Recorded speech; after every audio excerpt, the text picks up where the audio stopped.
ದೇವರು ಪ್ರೀತಿಸುವ ಪ್ರೀತಿಯ ಬಿಗ್ ಜೆ ಟಿವಿ ಪ್ರಿಯ ವೀಕ್ಷಕರಿಗೆ ನಮ್ಮ ಕರ್ತನಾದ ಯೇಸು ಕ್ರಿಸ್ತನ ಹೆಸರಿನಲ್ಲಿ ನಿಮ್ಮನ್ನು ವಂದಿಸಿ ಸ್ವಾಗತ ಬಯಸ್ತಿದ್ದೇವೆ. ಬನ್ನಿರಿ, ದೇವರ ವಾಕ್ಯವನ್ನು, ಅಮೂಲ್ಯವಾದ ದೇವರ ವಾಕ್ಯವನ್ನು ಇಂದು ನಾವು ಅಧ್ಯಯನ ಮಾಡಿಕೊಳ್ಳೋಣ. ಇಂದಿನ ನಮ್ಮ ಅಧ್ಯಯನ ಯೋನನ ಗ್ರಂಥ, ದ ಬುಕ್ ಆಫ್ ಜೋನ, ಚಾಪ್ಟರ್ 2, 2ನೇ ಅಧ್ಯಾಯ ಯೋನನ ಗ್ರಂಥದಿಂದ. ಯೋನ ಅಂದರೆ ಪಾರಿವಾಳ, ಮತ್ತು ಅವನ ಮುಖಾಂತರವಾಗಿ ದೇವರು ಇಂದು ಮಾಡುವಂಥದ್ದು ಏನೆಂಬುದಾಗಿ ನೋಡೋಣ 2ನೇ ಅಧ್ಯಾಯದಲ್ಲಿ. ಯಾಕಂತೇಳಿದರೆ ಈಗಾಗಲೇ ಯೋನ ಎಲ್ಲಿದ್ದಾನಂತೇಳಿದರೆ ಮೀನಿನ ಹೊಟ್ಟೆಯೊಳಗೆ ಇದ್ದಾನ್ರಿ. ಯೋನನು 3 ದಿನ ಹಗಲಿರುಳು ಆ ಮೀನಿನ ಹೊಟ್ಟೆಯೊಳಗೆ ಇದ್ದಾನೆ. ಈ ಕುರಿತಾಗಿ ಇದರ ಬಗ್ಗೆ ನಮ್ಮ ಕರ್ತನಾದ ಯೇಸು ಕ್ರಿಸ್ತನು ಹೇಳಿದಂಥ ಒಂದು ಮಾತನ್ನು ನಾವು ನೆನಪಿಗೆ ತಂದುಕೊಳ್ಳಬೇಕು. ಅದೇನಂತ ಹೇಳಿದರೆ, ಮತ್ತಾಯನ ಬರೆದ ಸುವಾರ್ತೆ 12ನೇ ಅಧ್ಯಾಯದಲ್ಲಿ ತನ್ನ ಬಗ್ಗೆ ನಮ್ಮ ಕರ್ತನು ಹೇಳುವಂಥ ಮಾತಿನಲ್ಲಿ ಈ ರೀತಿಯಾಗಿ ಒಂದು ಮಾತು ಹೇಳ್ತಾರೆ. ಮತ್ತಾಯ 12:40, ಯೋನನು, ಹಾಗಾದರೆ ಯೋನ ನಿಜವಾದ ವ್ಯಕ್ತಿ. ನಮ್ಮ ಕರ್ತನಾದ ಯೇಸು ಕ್ರಿಸ್ತನು ಅದಕ್ಕೆ ಸಾಕ್ಷಿಯಾಗಿ, ರುಜುವಾಗಿ, ಪ್ರೂಫ್ ಆಗಿ, ನಿದರ್ಶನವಾಗಿ ನುಡಿತಾ ಇರುವಂಥ ಮಾತು. ಯೋನನು ಹೇಗೆ 3 ದಿನ ರಾತ್ರಿ ಹಗಲು ದೊಡ್ಡ ಮೀನಿನ ಹೊಟ್ಟೆಯೊಳಗೆ ಇದ್ದನೋ ಹಾಗೆಯೇ ಮನುಷ್ಯ ಕುಮಾರನು, ಅಂದರೆ ತನ್ನ ಬಗ್ಗೆ ಹೇಳ್ತಾ ಇರೋದು ಇದು, ಮನುಷ್ಯ ಕುಮಾರನು 3 ದಿನ ರಾತ್ರಿ ಹಗಲು ಭೂಗರ್ಭದೊಳಗೆ ಇರುವನು.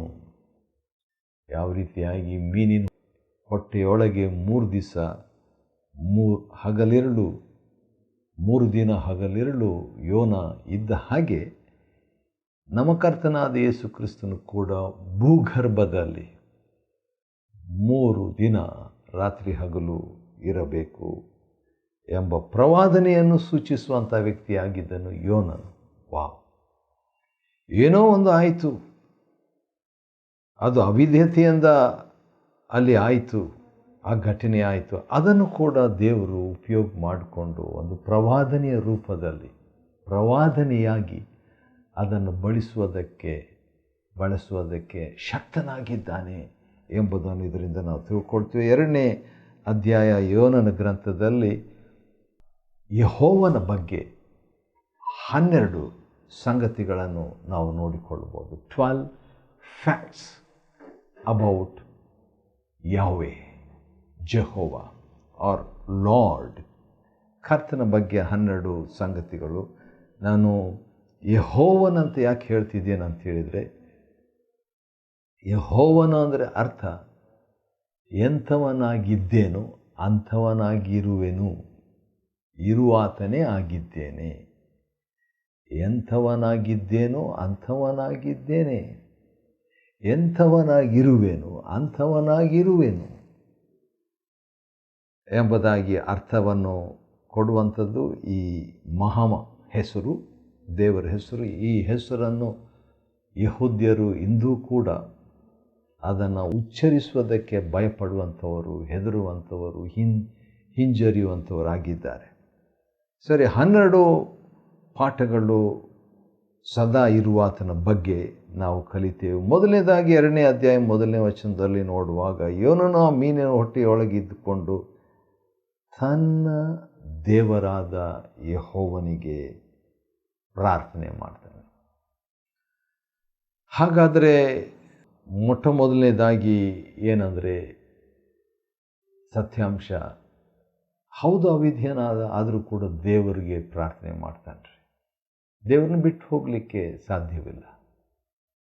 ಹೇಗಿದ್ದನೋ, ಲೈಟ್ ಇರಲಿಲ್ಲ, ಮೀನಿನ ಹೊಟ್ಟೆಯೊಳಗೆ ಕತ್ತಲಾಗಿತ್ತು, ಅಷ್ಟೇನು ಅನುಕೂಲವಾದಂಥ ಹಾಸಿಗೆ, AC ಇತ್ಯಾದಿ ಅವನಿಗೆ ಸಿಕ್ಕಿರಲಿಲ್ಲ. ಭಾಳ ಕಷ್ಟವಾಗಿರಬೇಕು, 3 ರಾತ್ರಿ 3 ಹಗಲು. ಅಂಥ ಸಂದರ್ಭದಲ್ಲಿ ಅವನು ಏನು ಮಾಡ್ದ? ಒಂದು ಕೆಲಸ ಮಾಡ್ದ. ಪ್ರಾರ್ಥನೆ ಮಾಡ್ದ. ಗೊಣಗೊಟ್ಲಿಲ್ಲ, ಪ್ರಾರ್ಥನೆ ಮಾಡ್ದ. ಚಿಂತಿಸಲಿಲ್ಲ, ಪ್ರಾರ್ಥನೆ ಮಾಡ್ದ. ಏನು ಮಾಡಿದನಂತ ಗೊತ್ತಿಲ್ಲ. 3 ದಿನ 3 ಹಗಲು ರಾತ್ರಿ. ಆದರೆ ಅವನು ಮಾಡಿದ ಒಂದು ಸಂಗತಿಯನ್ನು ದೇವರಾತ್ಮನು ಬರೆದಿರುವಂಥದ್ದು ನಮ್ಮ ಮಾದರಿಗಾಗಿ, ಪೋಷಣೆಗಾಗಿ, ಹಿಂಬಾಲಿಸುವುದಕ್ಕಾಗಿ. ಈಗಾಗಲೇ ಆ ನೌಕೆಯ ಹಡಗಿನ ಕ್ಯಾಪ್ಟನ್ ಪ್ರೇಯರ್ ಮಾಡಂತ ಹೇಳ್ದ. ಮತ್ತು ನಾವಿಕರು ಬಂದು ಕೂಡ ಪ್ರಾರ್ಥನೆ ಮಾಡುವಂಥದ್ದನ್ನು ಕೇಳಿಸ್ಕೊಳ್ತಾನೆ. 1ನೇ ಅಧ್ಯಾಯ 14ನೇ ವಚನದಲ್ಲಿ. ಈಗ ಯೋನನು ತಾನು ಪ್ರಾರ್ಥನೆ ಮಾಡ್ತಾನೆ. ಏನಂತ ಪ್ರಾರ್ಥನೆ ಮಾಡ್ತಾನೆ ಅಂತ ಹೇಳ್ಬಿಟ್ಟು ನೋಡುವಾಗ ಅನೇಕ ವಿಷಯಗಳು ಯೋನನ ಪ್ರಾರ್ಥನೆಯಿಂದ ನಾವು ಕಲೀಲಿಕ್ಕೆ ಉಂಟು. ಸುಮಾರು 10 ವಿಷಯಗಳನ್ನಾದರೂ ನಾವು ಕಲಿತೇವೆ. ಅದನ್ನು ನೋಡೋಣ ಒಂದೊಂದಾಗಿ. 2ನೇದಾಗಿ ನಾವು ನೋಡುವಾಗ 2ನೇ ವಚನ, 2ನೇ ಅಧ್ಯಾಯ 2ನೇ ವಚನ, ಯೋನನ ಗ್ರಂಥದಲ್ಲಿ, ಇಕ್ಕಟ್ಟಿನಲ್ಲಿ ನಾನು ಯೆಹೋವನಿಗೆ ಮೊರೆ ಇಟ್ಟೆನು. ಯೋನನಿಗೆ ಗೊತ್ತಿತ್ತು ಇಕ್ಕಟ್ಟಿನಲ್ಲಿ ದೇವರಿಗೆ ಮೊರೆ ಇಡಬೇಕು ಎಂಬುದಾಗಿ. ಮತ್ತು ಅದೇ ವಚನದಲ್ಲಿ, 2ನೇ ವಚನದಲ್ಲಿ, ಆತ ನನಗೆ ಸದುತ್ತರವನ್ನು ದಯಪಾಲಿಸಿದನು. ವಾವ್! ಇಕ್ಕಟ್ಟಂತ ಹೇಳಿದಾಗ ಸಾಮಾನ್ಯ ಇಕ್ಕಟ್ಟಲ್ಲ.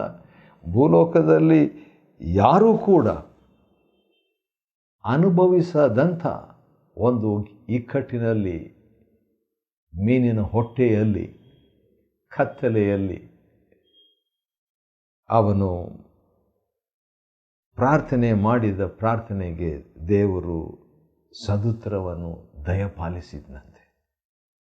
ಮತ್ತು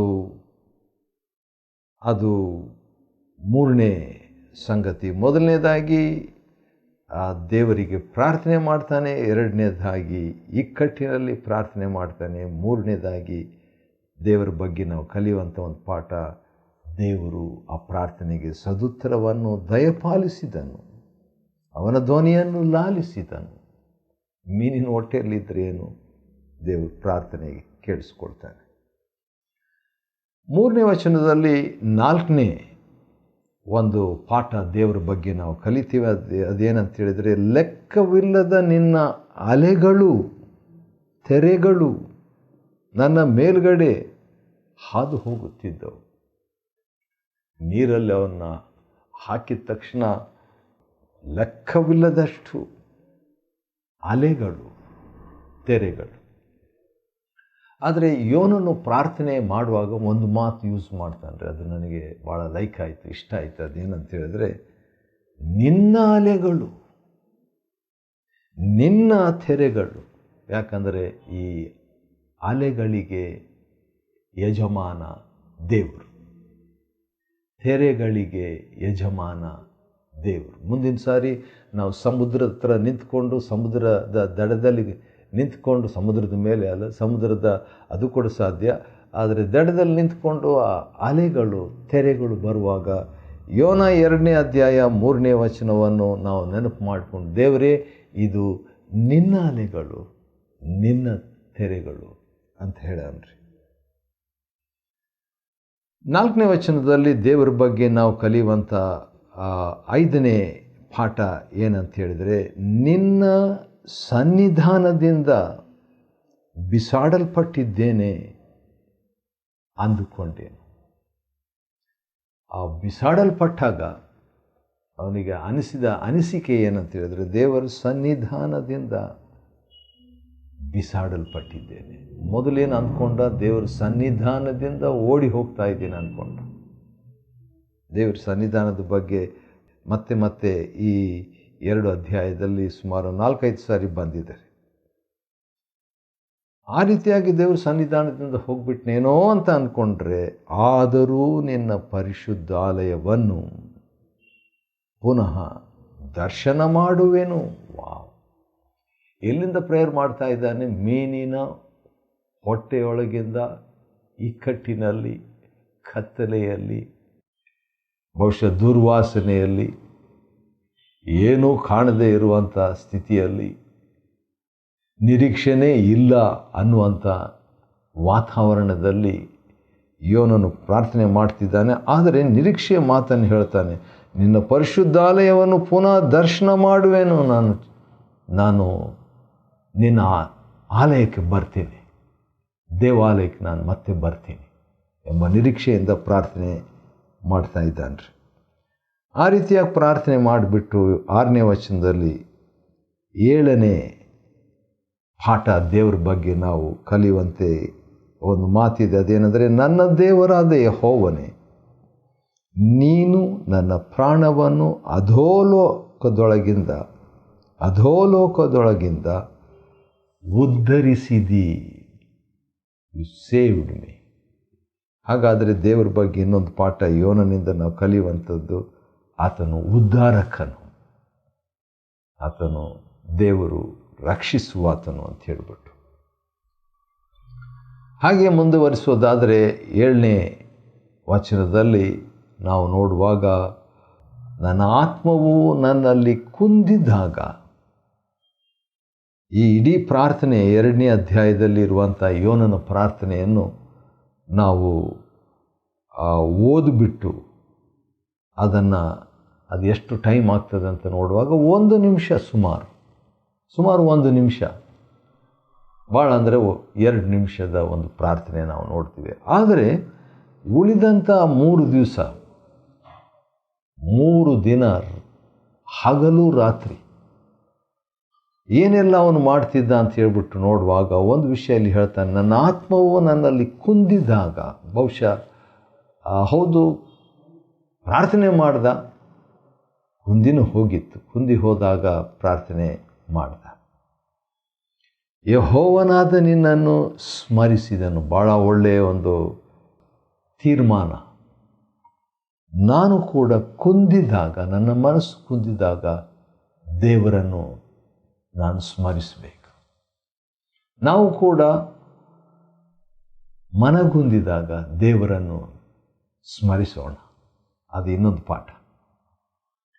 ಮತ್ತು ಆ ರೀತಿಯಾಗಿ ಸ್ಮರಿಸಿದಾಗ ಏನಾಗ್ತದೆ ಅಂತ ಹೇಳ್ಬಿಟ್ಟು ನೋಡುವಾಗ, ನನ್ನ ಬಿನ್ನಹವು ನಿನಗೆ ಮುಟ್ಟಿತು, ನಿನ್ನ ಪರಿಶುದ್ಧಾಲಯಕ್ಕೆ ಸೇರಿತು. ನೋಡ್ರಿ, ಎಂಥ ಒಂದು ಭರವಸೆ ಯೋನನಿಗಿದೆ. ಇವೆಲ್ಲ ಭರವಸೆ ಎಲ್ಲಿ ಸಿಗ್ತಾ ಇದೆ ಅಂದರೆ, ಮೀನಿನ ಹೊಟ್ಟೆ ಒಳಗಿಂದ ಅವ್ರಿಗೆ ಸಿಗ್ತಾ ಇದೆ, ಇಕ್ಕಟ್ಟಿನಲ್ಲಿ ಅವನಿಗೆ ಸಿಗ್ತಾ ಇದೆ, ಕತ್ತಲೆಯಲ್ಲಿ ಅವನಿಗೆ ಸಿಗ್ತಾ ಇದೆ. ಒಂದು ಅನಿರೀಕ್ಷಿತವಾದ ಅನ್ಸರ್ಟನ್ ಆಗಿರುವಂಥ ವೇಳೆಯಲ್ಲಿ ಎಷ್ಟು ಧೈರ್ಯದಿಂದ ಅವನು ಪ್ರೇಯರ್ ಮಾಡ್ತಾ ಇದ್ದಾನೆ. ಆ ಪ್ರಾರ್ಥನೆಯನ್ನು ದೇವರಾತ್ಮನು ಇಲ್ಲಿ ರಿಕಾರ್ಡ್ ಮಾಡಿದ್ದಾನೆ. 2000 ವರ್ಷಕ್ಕಿಂತಲೂ ಹೆಚ್ಚಾಗಿ ಇದು ದಾಖಲೆಯಾಗಿ ಉಳಿದಿದೆ ದೇವಜನರಿಗೆ. ಸರಿ, 9ನೇ ವಚನದಲ್ಲಿ ನಾವು ನೋಡುವಾಗ, ಯೋನನ ಗ್ರಂಥ 2ನೇ ಅಧ್ಯಾಯದ 9ನೇ ವಚನದಲ್ಲಿ, ನಾನಾದರೂ ಸ್ತೋತ್ರ ಧ್ವನಿಯಿಂದ ನಿನಗೆ ಯಜ್ಞವನ್ನು ಅರ್ಪಿಸುವೆನು. ವಾವ್! ಯಾವ ರೀತಿಯಾಗಿ ಯಜ್ಞವನ್ನು ಅರ್ಪಿಸಿದನಂತೆ? ಸ್ತೋತ್ರ ಧ್ವನಿಯಿಂದ. ಯಾಕಂತೇಳಿದರೆ ಯೋನನಿಗೆ ಏನಾದರೂ ಯಜ್ಞ ಅರ್ಪಿಸುವುದಕ್ಕೆ ಮೀನಿನ ಹೊಟ್ಟೆಯಲ್ಲಿ ಅವಕಾಶ ಇರಲಿಲ್ಲ. ಅದನ್ನು ನೋಡ್ದ, ದೇವಾಲಯದಲ್ಲಿ ಅರ್ಪಿಸಿದ್ದನ್ನು ನೋಡಿದ್ದಾನೆ. ಆದರೆ ಈಗ ಅವನಿಗೆ ತನ್ನಿಂದ ಏನು ಮಾಡಲಿಕ್ಕೆ ಆಗಲಿಲ್ಲ. ಆದರೆ ಒಂದು ಸ್ಟಾರ್ಟ್ ಮಾಡ್ದ ಪ್ರಾರ್ಥನೆಯಿಂದ. 2ನೇ ಅಧ್ಯಾಯ 1ನೇ ವಚನ. ಆದರೆ ಮುಕ್ತಾಯ ಸ್ತೋತ್ರ ಧ್ವನಿಯಿಂದ ಮುಕ್ತಾಯ ಮಾಡ್ತಾನೆ. ದೇವರ ಬಗ್ಗೆ ನಾವು ಕಲಿಯುವಂಥ 10ನೇ ಪಾಠ ಏನಂತ ಹೇಳಿದ್ರೆ, ಆತನು ಸ್ತೋತ್ರಕ್ಕೆ ಯೋಗ್ಯನಾದಂಥ ದೇವರಾಗಿದ್ದಾನೆ ಎಂಬುದು. ಮತ್ತು ಆ ರೀತಿಯಾಗಿ ಆ ಪ್ರಾರ್ಥನೆ ಮಾಡಿದಾಗ ಏನಾಯಿತು ಅಂತ ಹೇಳ್ಬಿಟ್ಟು 9ನೇ ವಚನದ 2ನೇ ಭಾಗದಲ್ಲಿ, ರಕ್ಷಣೆಯು ಯೆಹೋವನಿಂದಲೇ ಉಂಟಾಗುವುದು ಎಂಬುದಾಗಿ ಕೂಡ ತನ್ನ ಪ್ರಾರ್ಥನೆಯಲ್ಲಿ ಹೌದು, ಹರಕೆ ಮಾಡ್ತಾನೆ, ಸ್ತೋತ್ರವನ್ನು ಯಜ್ಞವನ್ನು ಅರ್ಪಿಸ್ತಾನೆ ದೇವರಿಗೆ, ಮತ್ತು ರಕ್ಷಣೆಯು ಎಂಥವನಾಗಿದ್ದಾನೋ ಅಂಥವನಾಗಿರುವ ಆತನ ಮುಖಾಂತರ ಅಂತ ಗೊತ್ತಾಗ್ಬಿಡ್ತು. ಉಂಟಾಗುವುದು ಅಂತ ಹೇಳ್ತಾನೆ. ನೋಡ್ರಿ, ಯೋನನ ಮಾತಿನಲ್ಲಿ ಇದ್ದಂಥ ವಿಶ್ವಾಸ ಅರಿಕೆ, ವಿಶ್ವಾಸದಿಂದ ಅರಿಕೆ ಮಾಡ್ತಿದ್ದಾನೆ. ಗ್ಯಾರಂಟಿ ಹೇಳ್ತಿದ್ದಾನೆ, ನನ್ನ ಬಿನ್ನಹವು ಮುಟ್ಟಿತು, ನನ್ನ ಪ್ರಾರ್ಥನೆಗೆ ಉತ್ತರ ಆತನು ದಯಪಾಲಿಸಿದನು. ದಯಪಾಲಿಸಬಹುದು ಅಲ್ಲ, ದಯಪಾಲಿಸಿದನು. ಮೋಸ್ಟ್ಲಿ ಈ ಪ್ರಾರ್ಥನೆಯನ್ನು ಅವನು 3ನೇ ದಿನ ಮಾಡಿರಬೇಕಂತ ಕಾಣ್ತದೆ. ಬಹುಶಃ 1-2 ದಿನ ಕ್ವೈಟಾಗಿದ್ದಿರ್ಬೋದೇನೋ, ಅಥವಾ ಮನಗುಂದಿದವನು ಆಗಿರ್ಬೋದು. ಯಾಕಂದರೆ ಯೋನನು ಮನುಷ್ಯನೇ, ಆದರೆ ಪ್ರಾರ್ಥನೆ ಮಾಡಿದ ಅದಂತೂ ಭಾಳ ಸ್ಪಷ್ಟವಾಗಿ ದೇವರಾತ್ಮನು ಹೇಳುವಂಥದ್ದನ್ನು ನೋಡ್ತೇವೆ. ಆ ರೀತಿಯಾಗಿ ಪ್ರಾರ್ಥನೆ ಮಾಡಿದಾಗ ಏನಾಯಿತು? 12ನೇ ಪಾಠ ನಾವು ಕಲಿಯುವಂಥದ್ದು. 2ನೇ ಅಧ್ಯಾಯ 12ನೇ ಪಾಠ 10ನೇ ವಚನದಲ್ಲಿ ನಾವು ನೋಡ್ತೇವೆ. ಯೋನನ ಗ್ರಂಥ, the book of Jonah chapter 2 and verse 1, verse 10. ಯೆಹೋವನು ಮೀನಿಗೆ ಅಪ್ಪಣೆ ಮಾಡಲು, ಅದು ಯಾವುದು? ಮೀನು. ಅದು ಯೋನನನ್ನು ಒಣನೆಲದಲ್ಲಿ ಕಾರಿಬಿಟ್ಟಿತು. ವಾವ್! ಮೀನು ಸಮುದ್ರದಲ್ಲಿ ಕಾರಿ ಬಿಡಲಿಲ್ಲ, ಯಾಕಂದರೆ ಭಾಳ ಈಜಾಡಿಕೊಂಡು ಭಾಳ ಹೊತ್ತು ಭಾಳ ಕಷ್ಟಪಡಬೇಕಾಗಿತ್ತು. ಆದರೆ ಒಣನೆಲದಲ್ಲಿ, ಆ ದಡದಲ್ಲಿ ಕಾರಿ ಬಿಡ್ತಂತೆ. ಇದು ದೇವರು ಮಾಡಿದಂಥ ಮತ್ತೊಂದು ಸಂಗತಿ. ಇದರಿಂದ ನಾವು ಕಲಿಯುವಂಥ ಪಾಠ ಏನಂದರೆ, ದೇವರು ಸಾರ್ವಭೌಮನು. God is sovereign. ನೋಡ್ರಿ, 1ನೇ ಅಧ್ಯಾಯ 4ನೇ ವಚನದಲ್ಲಿ ಯೆಹೋವನು ಬಿರುಗಾಳಿಯನ್ನು ಬಲವಾಗಿ ಬೀಸಲು, ಗಾಳಿ ಬೀಸುವಂಥದ್ದು ಕೂಡ ದೇವರು ಮಾಡ್ತಾರೆ. ಮತ್ತು 1:17ನಲ್ಲಿ ಯೆಹೋವನು ಯೋನನನ್ನು ನುಂಗಲು ಯೆಹೋವನು ಒಂದು ದೊಡ್ಡ ಮೀನಿಗೆ ಅಪ್ಪಣೆ ಮಾಡಿದನು. ಮೀನು ಕೂಡ ದೇವ್ರ ಮಾತನ್ನು ಕೇಳ್ತಾರೆ. ಈಗ ನೀನು ಕಾರಿ ಬಿಡು ಅಂತ ಹೇಳ್ಬಿಟ್ರು, ಮತ್ತೆ 2ನೇ ಸಾರಿ ದೇವರು ಅದೇ ಮೀನಿಗೆ ಅಪ್ಪಣೆ ಕೊಡ್ತಾನೆ. ಕೊಟ್ಟಾಗ ಮೀನು ಏನು ಮಾಡ್ತು? ಕಾರಿ ಬಿಡ್ತು. ಈ ಮೀನು ಅಂದ ತಕ್ಷಣ ನನಗೆ ಒಂದು ನೆನಪಿಗೆ ಬರ್ತಾ ಇದೆ. ಆದಿಕಾಂಡದಲ್ಲಿ ಅದನ್ನು ಓದೋದಕ್ಕೆ ಇಷ್ಟಪಡ್ತೇನೆ ರೀ.